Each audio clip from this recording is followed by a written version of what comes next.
It is one man's logically deficient, cherished nonetheless, belief structure that is guiding U.S. trade policy.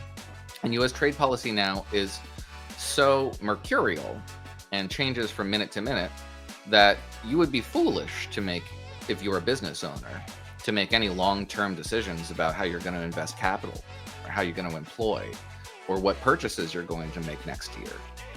You have no idea what the economic landscape is going to look like, because we are subject to, right now, a president who is applying a theological framework to reality. And when that reality doesn't comport with the theological framework, either the reality has to shift or the framework has to shift. But either way, we have no equilibrium right now. Everything's out of balance. This is the Ground Game Podcast, where we cover politics from the ground up.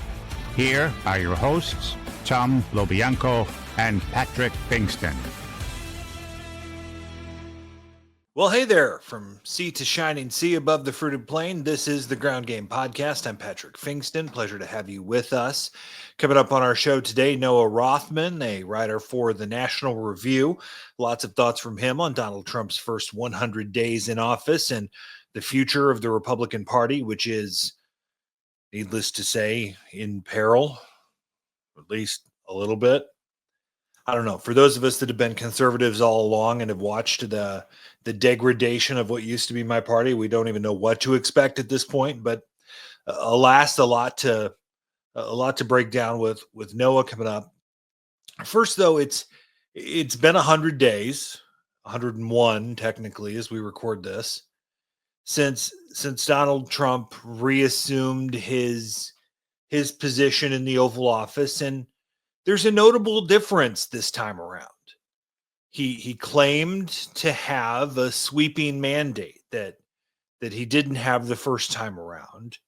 And he thought that meant he could essentially do whatever the hell he wanted.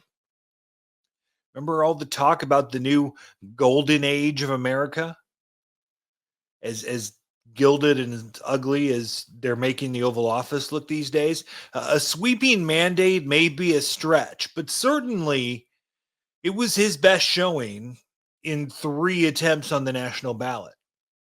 He received 77 million votes. He swept all 7 competitive swing states last November. He was in a better position than he had previously been in, for sure.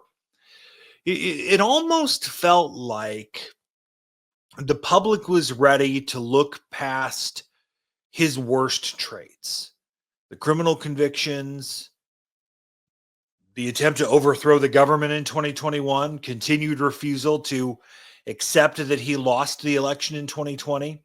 He started with an approval rating over 50%. Here we are 100 days later, a little over 3 months.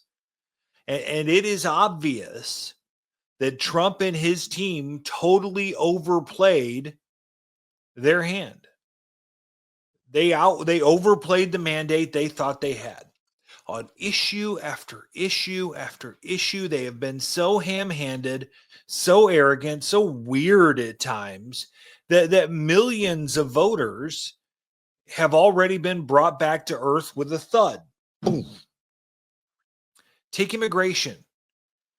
Between the end of Trump's term, the first time around, when he left in 2021, and his second inauguration in 2025, Americans' attitudes had significantly hardened toward people who were in the country illegally.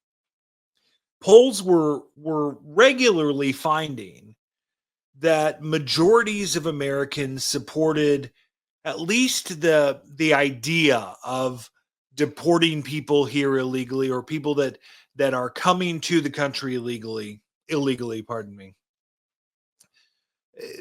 Even the idea of mass deportations was gaining ground.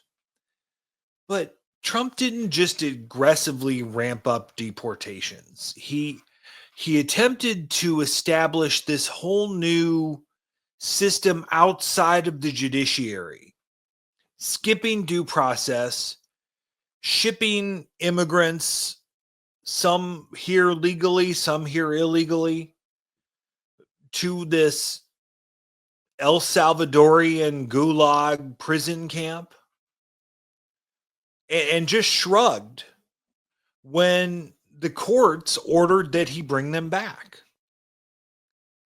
He deported law-abiding spouses and parents of U.S. citizens. And in some cases, they're U.S. citizen children, too. They've revoked student visas for critics of Israel,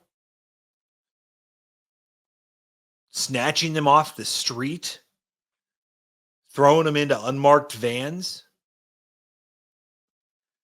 And I think they've overestimated the degree to which regular Americans really wanted cruel immigration enforcement, as they've released videos of immigration flights, deportation flights, AI generated images of ICE arresting sobbing women. Certainly he has delivered on a campaign promise, and one I agree with, of reducing border crossings.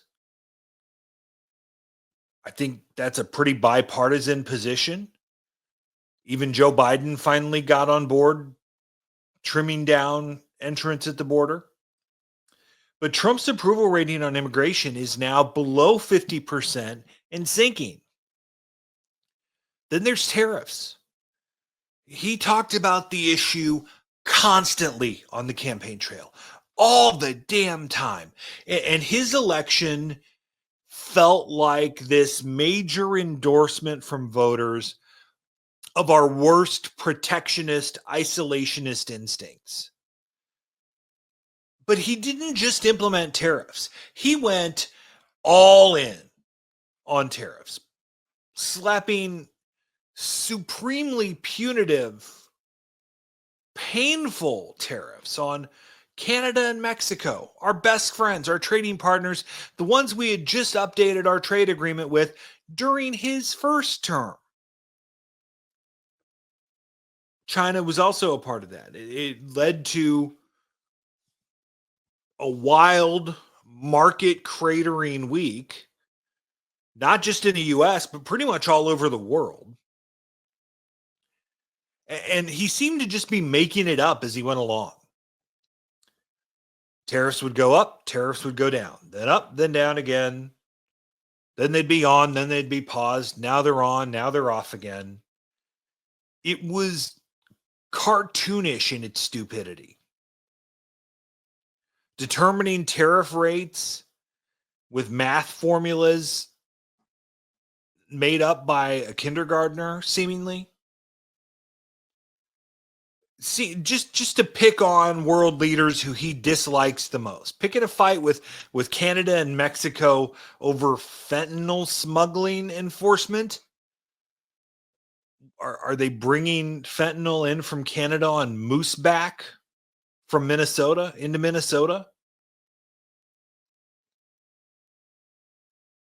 Just then he picked the fight more with Canada because he had a good suck up call from Mexico's president. It all just led to markets dropping, consumer confidence falling through the roof, falling through the floor, trade paralyzed, and a huge drop in public support for his handling of the economy. Just think about all of the things that have gone wrong in these first 100 days. Voters liked the idea of cutting the size of government. I like the idea of cutting the size and scope of the federal government. But that doesn't mean that Elon Musk got to go in with a chainsaw and his Doge bros to blow up is probably a bad word for the National Nuclear Security Administration, but certainly worthy, or Social Security. While voters didn't, certainly his core supporters loved the America First idea, the majority of people still support Ukraine, our ally, but he's embraced Vladimir Putin. And we've continued to saber rattle Canada, Panama, and Greenland.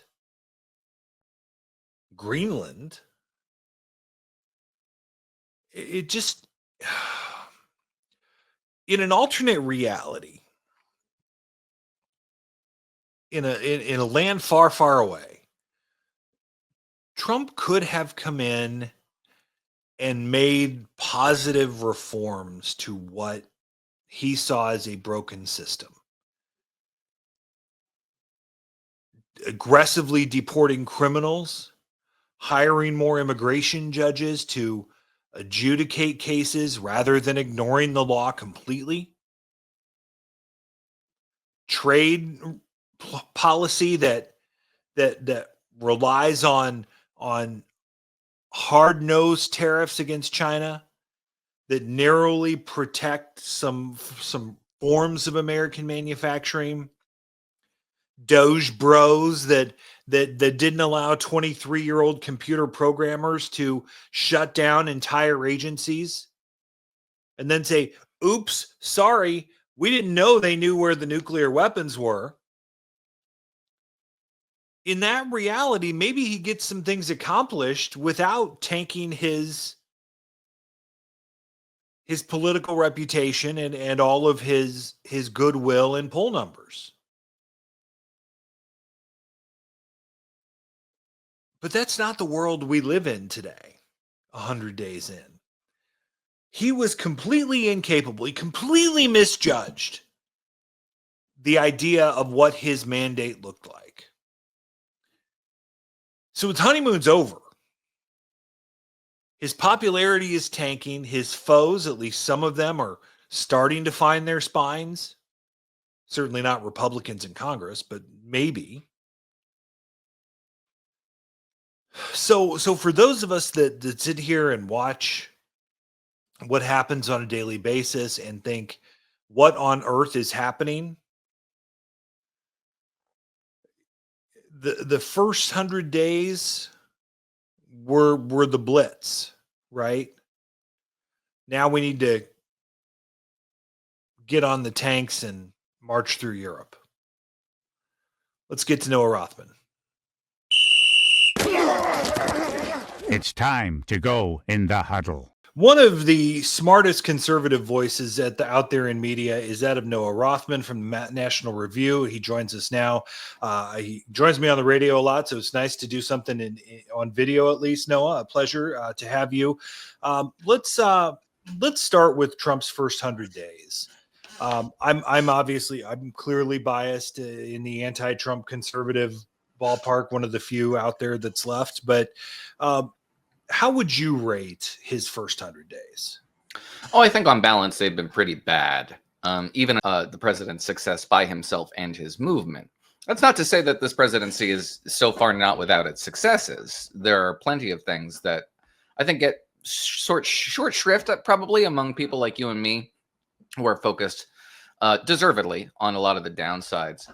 But in the first 100 days in office, if you were asking me what the president's successes are, I think there are some unalloyed successes and some qualified successes. In the unalloyed section, the president's energy policy, stark departure from the one presided over by Joe Biden. Joe Biden kind of dined out on Donald Trump 1.0's energy policies insofar as he took a lot of credit for the exploration and exploitation of American hydrocarbon resources that were approved of under Trump 1.0, all while limiting our capacity to export liquid natural gas, for example, by imposing this moratorium on LNG terminals. That's all done. That's over. This administration has a comprehensive energy policy, and it's going to be very important both for economic development domestically and also geopolitics. The United States benefits dramatically from the export of hydrocarbons, reducing our allies' dependence on resource exports from places like Russia and the Middle East. Elsewhere, I think you have some qualified successes in the anti-Semitism executive order and the administration's effort to impose some sanity and prudence on America's absolutely out of control humanities departments, protect the civil rights of Americans, in particular American Jews, who find themselves the target of menace, harassment, and sometimes physical violence on America's campuses. That has been handled a little sloppily in some ways. In particular, the effort to troll Harvard while also imposing the EO restrictions on them. I think that was an overreach, and I think the courts will agree. It kind of imperils that project, but not in ways that I think will ultimately undermine its successes. And in immigration, the president has, by and large, satisfied the demands imposed on him by the electorate last November, which were foremost primarily to close the border, to stop foot traffic across the border, to stop the export of human migrants and the human tide that relies on these cartels to export them to the United States. That was his perhaps if not the second thing that voters really wanted to see most from this administration, and they've largely got it. Fox News broke down in its poll recently the distinction between Donald Trump's border policy and his immigration policy, and found that Americans are far more supportive of the border policy than the immigration policy. And I think if I had to analyze that, I would say that their trepidation is reflective of apprehension over the president's fights with the courts. He has picked a lot of fights over the tools that he's using to deport individuals. The most controversial among them is this 18th century law, the Alien Enemies Act, which is part of the Alien and Sedition Acts, which the administration argued before the courts was invoked because we are kind of quietly at war with the government of Venezuela, that the Tren de la Agua gang is an agent of Caracas and is acting in their behest, and we have a undeclared state of hostilities with the country of Venezuela. We do not, and the courts have rejected that. And I think the public is kind of smartly assessing the distinctions between border policy and immigration policy that the administration themselves are drawing in court proceedings. But by and large, I think those three areas, net, are valuable, and the administration should take some credit for them. It goes to show the opportunity that the Biden administration missed by waiting until 2023 to even start to, tighten down the border. I mean, just how differently things would have gone had they said, hey, look, in late 2021 or early 2022, that we're going to start to strengthen the border, or at least reduce the number of border entrants, or bring in more. It was just a missed opportunity. They engineered a disaster for themselves. Fair. That Biden administration got into office and deferred to the progressive activist class, which appears to have this weird heuristic where they seem to apply the logic of antebellum fugitive slaves to migrants, to illegal migrants, as though they are sheltering them, protecting them from the law is a moral, righteous good because the law is unjust. And that seems to be the logic that they take into this debate. And Joe Biden deferred to them for 2 years, let the immigrant population explode in this country in ways that were very visible, that no one could ignore. Republicans very smartly took advantage of that and exported a lot of these people who were trying to get to northern cities, expedited their transit to northern cities, where all of a sudden you had blue state mayors saying, for the low price of a bus ticket, everything that conservative border hawks had been saying for the prior decade. But all of a sudden it was coming out of the mouths of Democrats. And then Joe Biden tries to make a political issue out of it by standing firm on the notion that there needs to be a legislative solution here because his hands were tied. Now, I happen to support that legislative solution. I think that, and there's quibbles with it that I would agree with, but I think in general, amending the statute so that it is reflective of an asylum standards that don't change from one administration to the next, I think that's good, valuable, and proper. Nevertheless, the bill failed. The president said, I can't act without this bill. And then what does he do? He goes ahead and acts. He does exactly what he said he couldn't do in the absence of legislation and tries to curtail border traffic with some successes by the end of his administration, but far, far too late for it to have any political impact. It was an unforced error of a kind that I think should be studied in political science courses because it is such a faceplant. Absolutely. And in Trump 2.0, we've we've seen the controversies around the deportations, not necessarily the mass deportations because they're not as mass as they seem to promise that they would be, but it's the due process issues, the lack of court hearings. It's even possibly American citizens that have been sent to this gulag in El Salvador. Politically, I would argue that the Trump administration has been pretty effective with its messaging around this, right? The Kilmore Abrego Garcia case, where every time they talk about him, they accuse him of being in a gang, they accuse him of being a human trafficker, whatever accusation they can come up with, they constantly throw out there. So you get the Chris Van Hollens of the world who go down there and he looks like he's buddying up with a terrorist, right? Or a gang member. And I guess there's the political side of it where they've done their job well in making Democrats take the bait. But then there's the constitutional problem here where, and I subscribe to the Scalia principle of everyone who's here deserves the same rights of an American. But I mean, that's just not Antonin Scalia. That is the basis of law. Absolutely. Anybody in this country, and not within these borders, by the way, if you're an American citizen, you are still subject to the Constitution's protections. Absolutely. But the point is that it is incredibly alarming to me, and I'm interested in your thoughts here, that the idea of due process, even 5 minutes in front of an immigration judge, where the feds could put together we have evidence of XYZ, that's better than what they're getting now. And that is completely out of line for what we should expect out of our Constitution. Yeah. So a couple of weeks ago, I was having this conversation with Jessica Tarlov at Fox because it was I was where you were. I wasn't exactly sure how this political debate was going to roll up over this particular migrant who was deported wrongfully to El Salvador. The administration admits as much, that said that this was a procedural error on their part, that this guy was in front of an asylum court, and that judge found that he had reasonable protections against being deported to his home country of El Salvador for fear of persecution. So there were literally nowhere else. You could deport him anywhere else on the planet but El Salvador, which is where he ended up. And I wasn't sure how this debate was going to work out because, as you say, you're experiencing from the Trump side of this and the MAGA side of this neurolinguistic programming where you just get terrorist constantly. And that's an emotionally manipulative but nevertheless effective strategy. And the alternative, the other side of the argument is arguing process by definition, because we're talking about due process. And the adage is, if you're arguing process, you're losing, because it's a complicated argument, it's procedural, it's technical, and it doesn't get at the heart of the matter, whatever the matter happens to be. In this case, I don't think that has wound up in the way you would traditionally expect that dynamic to unfold.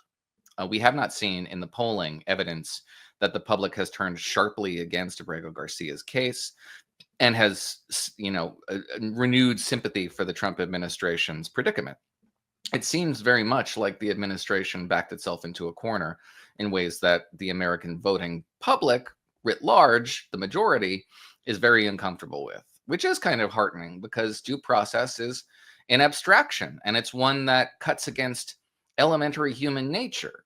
The human response is not to say that an individual who's been accused of a crime, a serious crime, should be subject to all these rules and regulations that restrict the government's ability to punish those behaviors. The real id, the reptilian brain, would be much more satisfied by meting out reciprocity.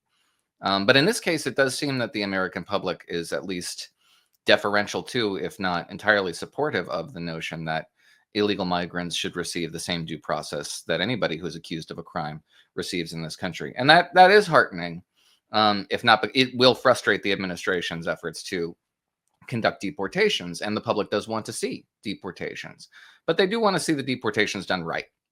And that really does matter, that acting within the bounds of law still matters to voters. And will thus, because American voters get what they want, will matter. But does it matter to conservative voters, Republican voters, Trump supporters at this point? I mean, I think I get the sense from what I hear, whether it's callers or the people that pound my inbox, it's just like, get them out of here. Yeah, they don't belong here. Get them out of here. Well, there's a very loud population that believes that.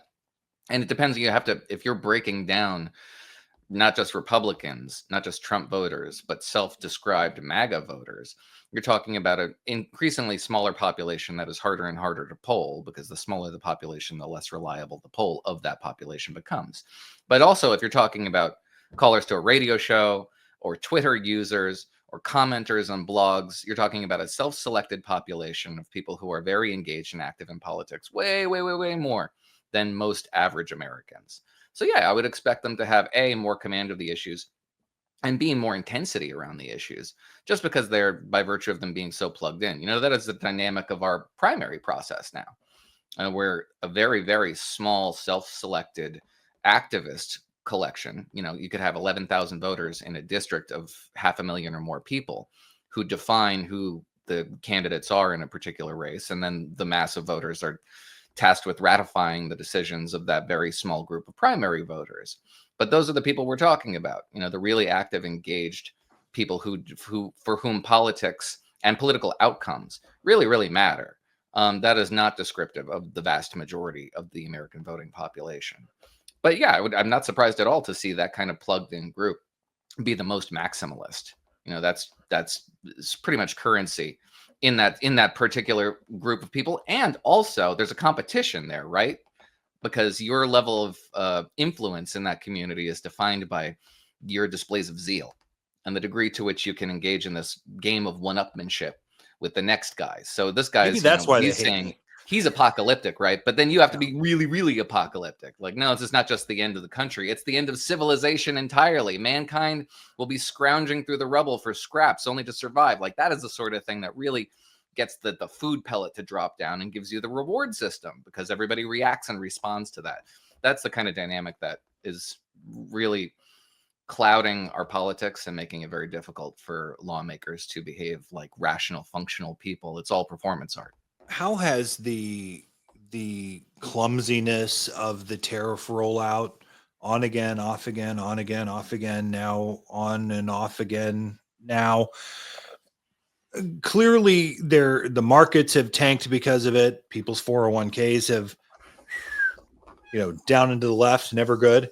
And certainly concerns about further inflation, further cost increases. Politically, this looks like it's been a real mess for him in his first 100 days. Oh yeah. I would say an unmitigated disaster. I can't find the silver lining in any of this. And they're still on. It's not as though these things, the off again suggests that they're off. We're not talking about off. We're talking about a matter of degrees and scale. The president, even though his Liberation Day tariffs, which were said to be reciprocal tariffs on other countries that have tariffs on us, which had no relation to other countries' tariffs. Yeah, and there's nothing reciprocal about them. No, we had higher tariffs in countries that had no tariffs with us, and likewise we had tariffs on countries with whom we had trade surpluses. It was coded to correspond with the trade deficit that we have with other countries, which is just to say the amount of money that we pay for the goods that we want to get from you. And the president's objective there initially was to say, well, we should have a trade balance that is perfectly neutral, right? We import from them as much as they import from us. But that's just impossible when you're talking about some of our largest trade partners, like Vietnam, let's say, because we import a lot of low-end goods from places like Vietnam, because we don't make a lot of low-end goods here. We don't make oven mitts and toasters here anymore. What we make are Boeings. What we make are yachts. What we make are high-end services that we export and have huge trade service surpluses everywhere on the planet for the most part. I use Nike shoes as the example because so many of them are made in Vietnam. Right. So they'd have to buy a lot. Yeah, I mean, they'd have to buy a lot of Lear jets from us to make up for the amount of shoes that we purchase. It just doesn't make any sense. And it's also predicated on a myth, the notion that trade deficits make you poorer. You're not poorer when you pay money for a good that you want. You have the good. The good amounts to a value add. Regardless, that all this misconception is what fueled the Liberation Day tariffs. Those have been scaled back, but we still have the 10% universal tariff on every country on the planet. We still have sector-specific tariffs on non-USMCA goods. We still have tariffs on our largest trading partners. Some of them are really significant and onerous. And we still have a very significant trade restriction policy against China. And that has been pared back unilaterally as the Trump administration attempts to goad, coerce, cajole, and now beg Beijing to give them something to hang their hats on. Something that looks like they got something out of this deal. And I'm confused about the logic when it comes to China, because the goal, as I understood it initially, and it's one that has some supporting evidence in support of it, and I could be convinced is a necessary national project, which is to repatriate industry that is extremely important to us in a national security context. In the event that we have some sort of hostilities or that normal trade relations break down as a result of geopolitical tensions, that we should have access to rare earth minerals that are absolutely critical for national security and defense-related industry, defense and pharmaceuticals and stuff like that. We should repatriate, right? That was the goal. But it has since become that what we need to do is crush the Chinese economy. We need to utterly remove the carrot in these negotiations, which is access to the U.S. consumer market, and just and bleed China dry of jobs, so that they lose 10 million jobs, and that will beget something, and I'm not quite sure what. The objective, as I understood it, is to rebalance American trade with Beijing so that it protects American national interests and national security, not so that we impoverish China, imperil their access to the U.S. economy, and make it much more attractive to confront the United States militarily than it would be otherwise. That is the sort of thing that I don't understand, and I find pretty dangerous. What we want to do is pacify China, and passivity would be a result of a rational calculation on the part of the Chinese that it is better to have access to the U.S. consumer market than not. And if we make it impossible for the Chinese to have access to the U.S. consumer market, or we make it such that if you have access to the consumer market, you're not going to have a Chinese middle class on which your regime relies for stability and legitimacy and perpetuity, then it becomes a lot more attractive to confront the United States militarily.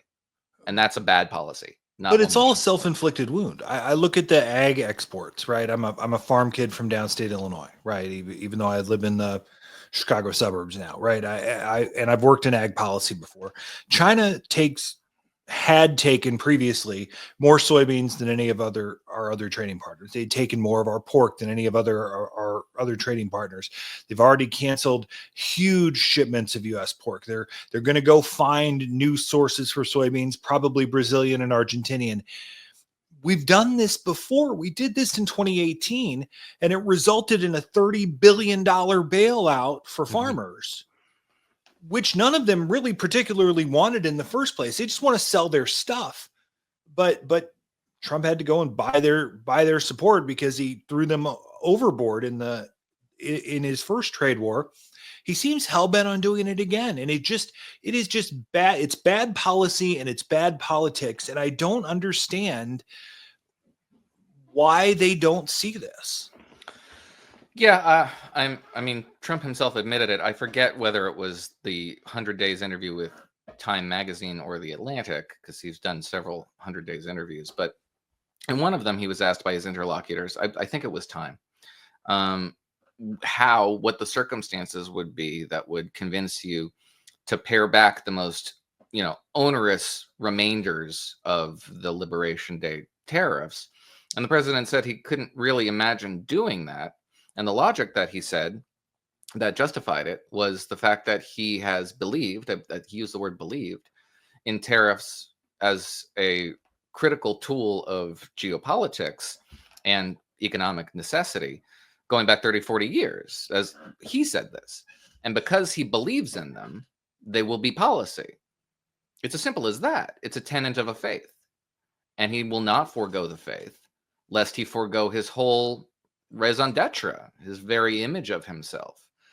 It is one man's logically deficient, cherished nonetheless, belief structure that is guiding U.S. trade policy. And U.S. trade policy now is so mercurial and changes from minute to minute that you would be foolish to make, if you're a business owner, to make any long-term decisions about how you're going to invest capital or how you're going to employ or what purchases you're going to make next year.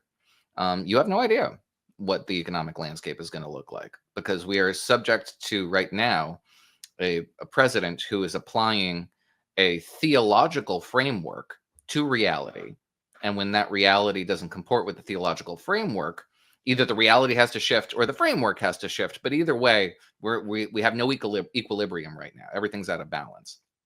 That's no way to run a country. It's not how the founders envisioned running this country. The president is not, one man, to say nothing of the president, is not supposed to have the capacity to dictate U.S. trade policy to the rest of the planet Earth. That was not how the Constitution structured these roles. Congress has legally deferred to the president and outsourced its power to the president in terms of trade. And Congress appears so profoundly lethargic that they have no interest in reclaiming that authority, much as despite the absolute necessity presented to them to do so. But what we're experiencing right now is, I think if the founders were alive and could look at it, I think they would see it as a classic exercise of arbitrary power, precisely the sort that the Constitution was designed to frustrate and which they argued against in the Federalist Papers. It is tyranny by its own definition, by the definition that would be applied by the founding generation. Congress is obliged to act. They will not act as a result of partisan deference. And I don't suspect that Democrats will act either, not because that they're super supportive of Donald Trump or the tariff regime. They're not. But they don't want to circumscribe presidential power because they like presidential power. They like unilateral executive authority. And they definitely want to wield it in deference to their constituents in organized labor, for example, some of whom are pretty fond of tariffs. And then key constituencies in places like Michigan, auto workers, steel workers, what have you. So the Democrats aren't going to do anything. Republicans aren't going to do anything. And we're going to be subjected to this exercise in arbitrary power for the foreseeable future. It's not a great system. Before we let you go in our last few minutes here, I want to talk about conservatives and the Republican Party and where the movements stand. You know, we're both conservatives. You're probably a little more fair to Trump than I am because I've been opposed for 10 years and I'm tired of this shit. But here we are. You know, but I've always said my politics have never changed. I've always wanted low taxes. I've always been pro-life. I've always been pro-gun, though I understand that there are some middle grounds on things for keeping guns out of the hands of people who shouldn't have them, free trade, et cetera, et cetera. Your core Republican conservative constituency. I don't fit in the Republican Party anymore because it doesn't seem like those values, those morals are the center of the party anymore. It seems as if it is only about your devotion to one single person in Donald Trump. So what's your take on how conservatives who look at this and say there's not a conservative bone in Donald Trump's body? It's all just self-aggrandizing. How do conservatives fit in this world politically? Because I'm certainly not going to be a Democrat. I don't fit in that party at all. So where do people like me, and I would say even to an extent you, where do we fit? Oh, that's a good question. I fit at National Review, which is nice. And there are a variety of conservative journals and conservative media outlets that I still think are friendly to my disposition, status quo ante conservative disposition, even though we are kind of like, the weird endangered species behind the glass in the menagerie. That's a curiosity at this point. Nevertheless, we still exist. And the thing about it that is heartening is I don't have to look at Twitter to see what I'm supposed to believe today. Like, I know what I believe. And I know what I'm looking at when I'm looking at something that is not a conservative policy prescription, which is more or less Donald Trump's policy instincts. I think his instincts have not really changed over the course of the 25 odd years he has spent in and around politics, which are essentially center-left liberal. status quo ante, Bill Clinton style liberalism, of the sort that I've spent my adult life voting against, and I will continue to do so. But the MAGA movement is, if you just observe their behavior, it is pretty insecure and generally hostile to its environment and those who question the logical basis and the philosophical basis for their policy prescriptions. And I would be too if I didn't know what I was supposed to think next week. That's a disorienting condition. That's one that I would perhaps lash out as a result of. The thing about, and the Canadian elections sort of illustrate this, is that Donald Trump is not leaving behind him a movement that is going to have a set of recognizable principles that adherents can see and say, oh, he's one of us. Because you don't know what those principles are. They change from moment to moment. They're situational. They have a lot to do with the president's mood, whatever that is at any given time. And much as I don't long for this outcome, he will one day shuffle off this mortal coil. Eventually, we will not have Donald Trump to look to for guidance as to what the political movement that he brought into being should believe. It will need a set of fixed principles and policy prescriptions that emanate from those fixed principles. And the president doesn't seem to see that in other people. He didn't seem to see that in Pierre Poilievre in Canada. And he seemed much rather to prefer the foil represented by a very nationalistic left-wing government that he could rail against and use as the antithesis to whatever MAGA in the United States happens to be. And that's valuable for Donald Trump. It doesn't help anybody else. It's not good for the Republican Party. It's not good for his particular political movement.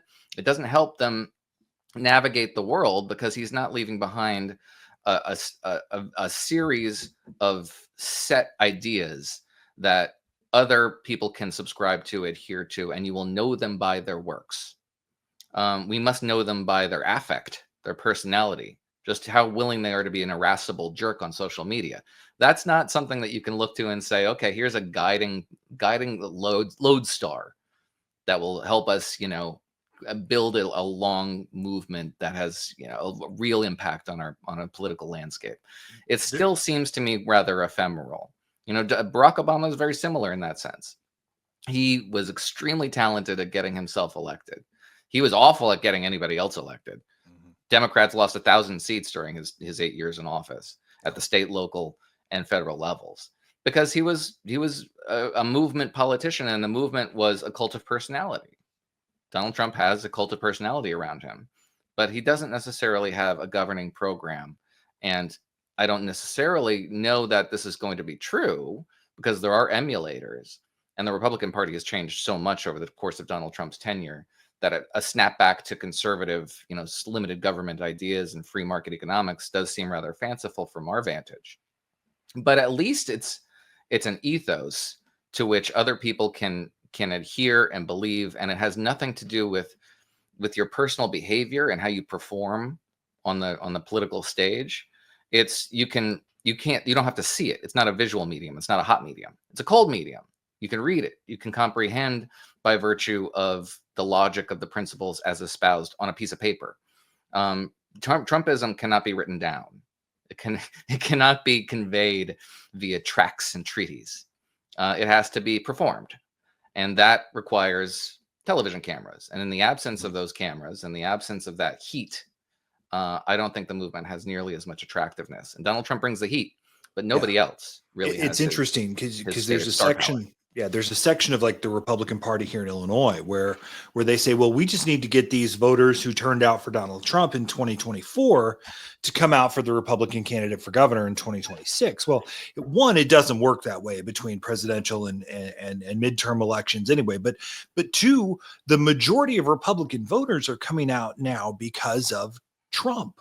They're not coming out because of Republicans or morals or values or policy positions. They came out because of this guy. So moving forward, whether it's 26 or 28, when theoretically Republicans are going to have to pick a new guy to run for president or lady, how do they move forward? Because they essentially have to reinvent themselves again because there is no torchbearer.